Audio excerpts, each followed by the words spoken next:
Hi everyone. In this video, we're going to still be on process costing and we're going to do the last schedule required in process costing. So we're going to complete step 5. If you look at S59 in your textbook, I'm going to show you how to do that. All right, so here's what it says. Farmer True Company. So let me step back. Everybody pause the video. Get the name of the company, state what you're doing. All right, so everybody paused. Okay, now everybody's back, and now we're going to go through this problem. All right, so Farmer True Company produces its product using a single production process. That's important. If you look at the textbook, there's a second step process. We're not going to cover that.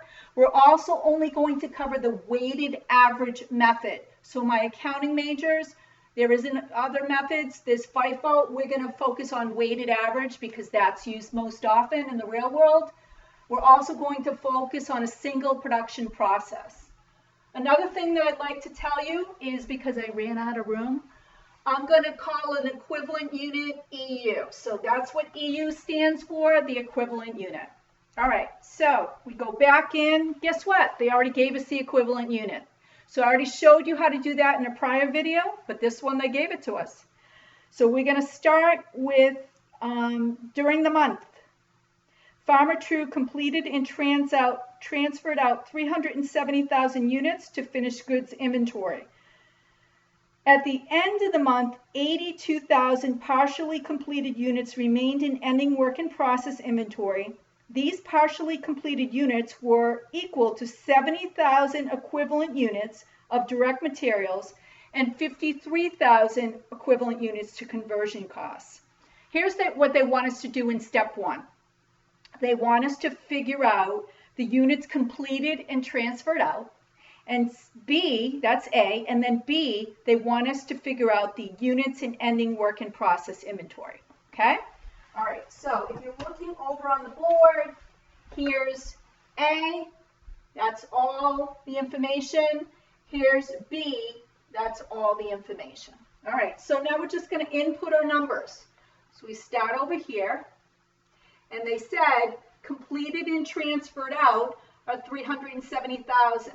Well, if it's completed and transferred out, remember, it's 100%. So I put in 370,000 for direct materials, right? And then 370,000 for conversion costs. Okay. All right. And then the cost per equivalent unit direct materials, they said, is $3.80.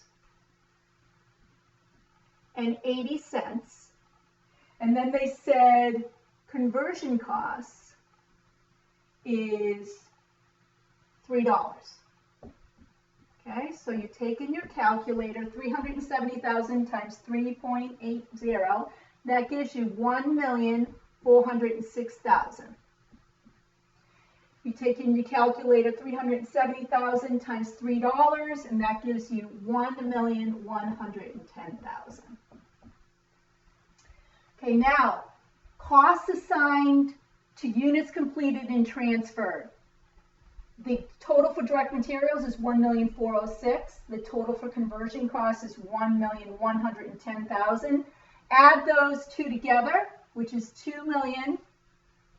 Make sure you can see it. 516. Okay? All right, I'm running out of room. These schedules are very time consuming. Okay, so that's 2,516,000. Okay, so now we have Farmer True Company assignment of costs. Again, we're going to break it out. We're going to have direct materials.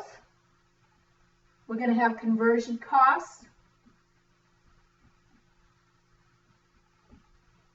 And we're going to have a total.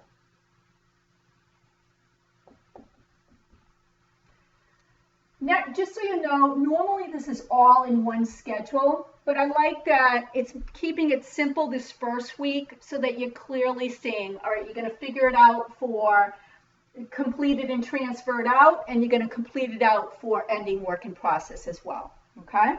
All right, so ending work in process, how much for direct materials? It was $70,000.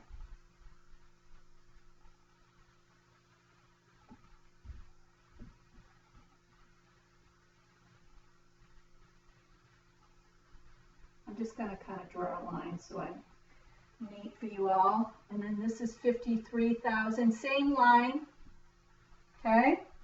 Then we multiply it by the cost, multiply by cost per equivalent unit. Okay?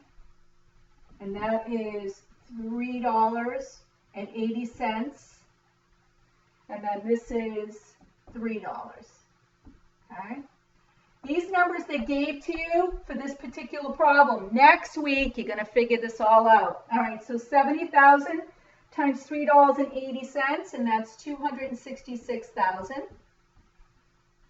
And then 53,000 times $3, and that gives you 159,000. Remember, I'm putting my commas in. Okay? All right, and then we're going to total that. This is a dollar sign. And then we'll total this. Okay, so 266 plus 159 gives us 425,000.